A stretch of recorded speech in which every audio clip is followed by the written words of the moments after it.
Today we're reacting to another home tour, and this one might be one of the best small apartment tours I have ever seen. Now, I haven't watched it in a while, so I don't remember exactly what was going on, so this will kind of be like a live react, although I have seen it before. If you're new here, my name is Medora. I use they, them pronouns, and I make videos about home design for girls, gays, and theys. So let's watch this apartment tour. Okay, just from the thumbnail already, the amount of built-ins is making me very happy. Now granted, the title is Architect Dad Transforms Son's Small Sydney Apartment, 538 square feet. So, clearly it's a lot easier to get a really nice apartment when you have an architect for a dad, which most of us don't have. But the good thing is that we can all learn from the principles and ideas behind why they made the decisions they did. So let's watch. I saw a very similar concept in a tiny house video at one point where you had a desk kind of area and then your feet hung down into a little hole in the ceiling kind of a space below that. So I'm curious if this architect saw the same video because there is so much crossover between tiny houses and small apartments. Usually with the one main exception being that tiny houses tend to be super custom built for the people who are living there, whereas most apartments are not that. The amount of storage on that wall just makes me so happy. Now, granted, I'll be curious to see if there are drawers inside of those doors, or at least like pull-out shelves or something, because drawers and pull-out shelves are by far the most efficient and accessible use of space. So I'm hoping they show some of the insides of the cabinets later on.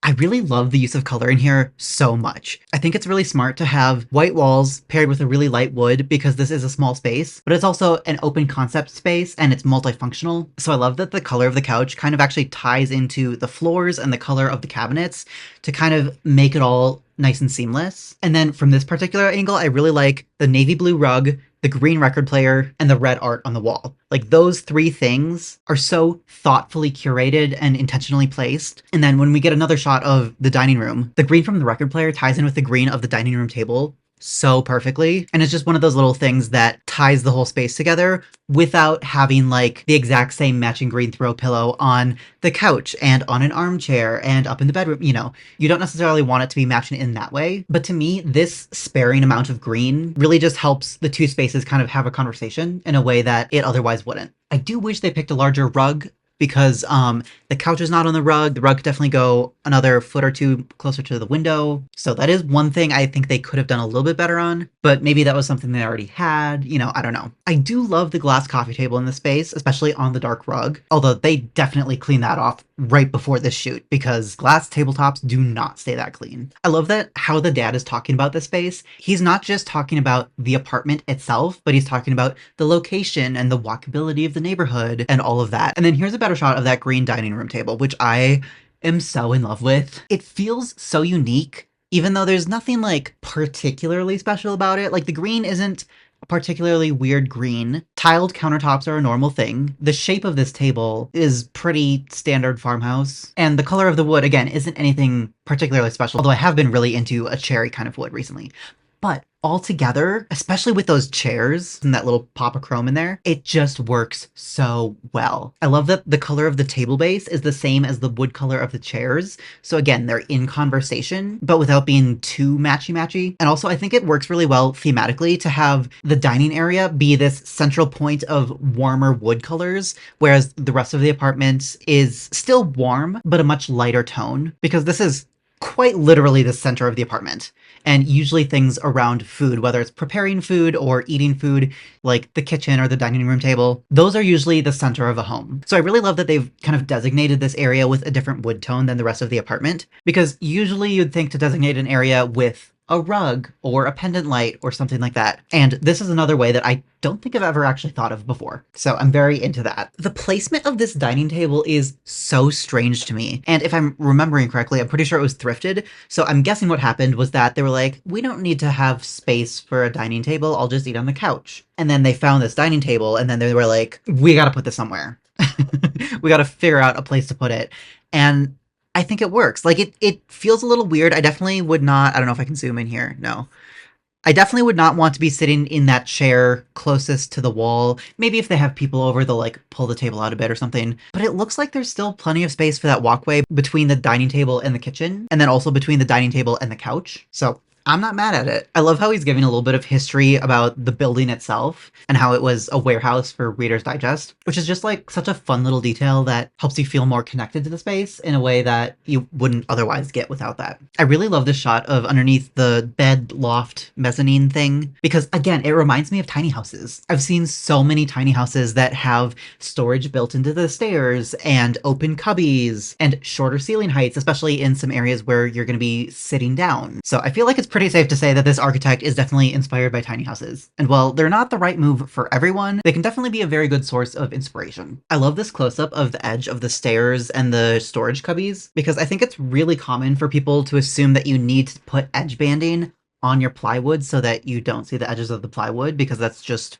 traditional and expected. But I do appreciate when people use materials in a very thoughtful and intentional way and choose things for both design decisions and practicality. Because putting that much edge banding on every single one of these pieces that you see here, not to mention the rest of the space, would not only cost so much money, but it would also be so labor intensive. So I'm actually really glad to see them providing a good example of how to incorporate the natural features of the material and like really embrace what the material is. Now, granted, I will say this is not a shitty plywood. This is probably Baltic birch, which is a really good quality plywood, because in shitty plywood, if you look at the edge, there'll be all sorts of like random holes and spots where it didn't get filled and stuff. This is really nice plywood, but it's a really nice touch that feels a little bit more, I don't want to say masculine because I really don't like the masculine feminine dichotomy, obviously, but it's giving a little more bachelor pad, and I'm not mad at it. Okay, so that was really interesting. I don't think I was able to make sense of the layout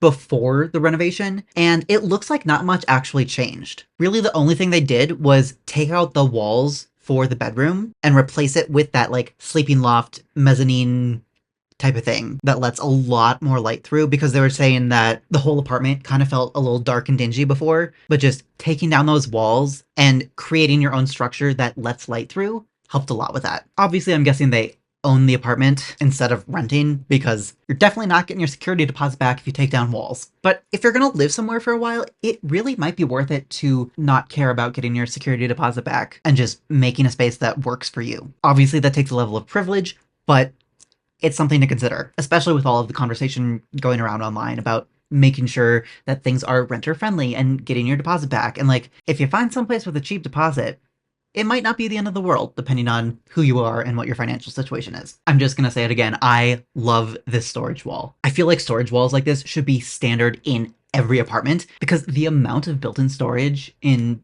most places that have been built in the last like 50 to 100 years is absolutely horrendous, if not non-existent. Like, technically bedrooms have to have a closet and then there's cabinets in the kitchen, but sometimes that's all the storage you get. Sometimes there's only one single drawer in your kitchen, or you don't have a hallway closet. And having this amount of storage space that really doesn't take up a whole lot of extra space, it takes up like maybe about 2 feet coming out from the wall, but then going up the entire wall and just that entire space is just so useful and so well designed. Now, granted, those very top cabinets are probably for like holiday decorations and things that you only use once or twice a year, but like, most of us are not minimalists as much as we might like to be. And so storage like this is so functional and critical and accessible, and it makes my brain very happy. Here's a better close-up of that table. Again, just a really pretty green color, a really pretty simple tile, but it has like a little bit of texture and movement to it. And maybe one of my favorite things about the table is that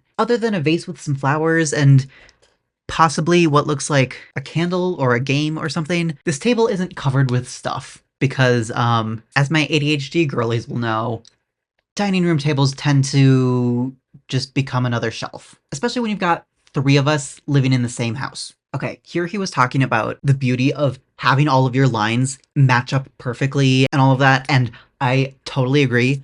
It can look a little stark and modern, but if the alternative is having all of your cabinet faces just be like slightly off and like putting handles kind of in random spots, you know, like how a lot of older homes are, working within a grid pattern like this is very pleasant to the eye. And I think it especially helps when you have a wall full of storage like this, because you really don't want to draw too much attention to the fact that this wall is full of storage, and if things weren't quite lined up in the right way, it would draw so much attention to this, and not in a good way. I also really love how they've used a mirror for the backsplash for the kitchen, which normally I don't. Sometimes it feels a little weird, but I think in this specific context, with the entire kitchen being very boxed in like that, I think it could start to feel very small and claustrophobic and closed in very quickly. So I think the mirror works very well because of that. And then again, kind of tying into that, keeping the whole kitchen in conversation with each other. I love how they've included stainless steel countertops, stainless steel appliances, and just kept it very simple and minimal. And obviously there's things that have to be out on the counter, but that continuity really helps it feel calm and peaceful and not like the chaotic part of the house, which it often can feel like if you aren't careful. Okay, I love how they are showing us this. So obviously it makes sense that the very upper cabinets are not drawers. That would be kind of a pain. But I really wish that these pantry style areas to the left of the fridge and then over on the very right hand side, I really wish that those were drawers. Obviously, the person who's living here doesn't have enough stuff to even fill up like half of the space, so they really aren't trying to like take advantage of every square inch. But I think that's just a testament to how incredible storage walls like this are, because it's legitimately so much storage, especially for an apartment that is 538 square feet. And again, I see this with so many tiny house tours too. Obviously, some of them are downsizing from like 5-bedroom suburban homes, and so they still have a lot of stuff. But I've heard so many of them say that they have extra storage space that they don't know what to do with, specifically because it is custom and built in like this and just so well thought out. I love how he said that they reused the fridge that was already there, and then the range was being taken out of someone else's renovation. And depending on what your budget is, I definitely recommend doing that, or I recommend going with something that has a very good warranty, because depending on the appliance and the fuel source and everything like that, they can be a pain in the ass to install. And if you build your space around a very specific one, you might have to do a mini renovation just to get another one in there if the current one breaks. So those are definitely things to think about. So yeah, make sure you go with a brand that has good, consistent customer service, whether you get it used or buy it new. I do think my least favorite thing about this whole apartment is that giant like strip light thing that, as he says, throws the light up. I understand the function of it. I feel like the function of it is very similar to a boob light or a ceiling light or something like that. I just wish there were some more interesting lighting options here, because a good vintage light can add so much to a space. And with how modern most of the space is, adding a few little pops of vintage would really help. I am just noticing how that one window in the kitchen has blinds on it, but the other two in the living room look like they don't. And I would definitely love to see matching blinds or Roman shades or whatever on all three of those windows, because that definitely feels like a bit of an afterthought, or possibly a no thought. Okay, going back to these brick columns though, I do really love the pattern of the brick and how there's like a bigger brick and then a smaller brick and then a bigger brick and then a smaller brick. I just think that's such a neat little architectural detail that a lot of times you don't have much say over, but if you can find a space with something neat like this, that can go a long ways. Apparently his kid got all of the furniture himself, so I'm pretty impressed by that. The dad had nothing to do with the furniture choices. And like you said, the space itself is very well suited to switching things up and stuff like that. And there's enough literal space to orient things in different ways and move things around. Again, still wish you would have gotten a bigger rug in the living room there, but for what's probably like a 22-year-old kid, I'll let him have it. I will say, not a huge fan of the TV area. I don't love the TV stand itself. I don't love it that it's a glass front. I do like that it's a darker wood, so it like brings some extra variation in wood tones in there, but I would have loved to see the TV mounted up on the wall and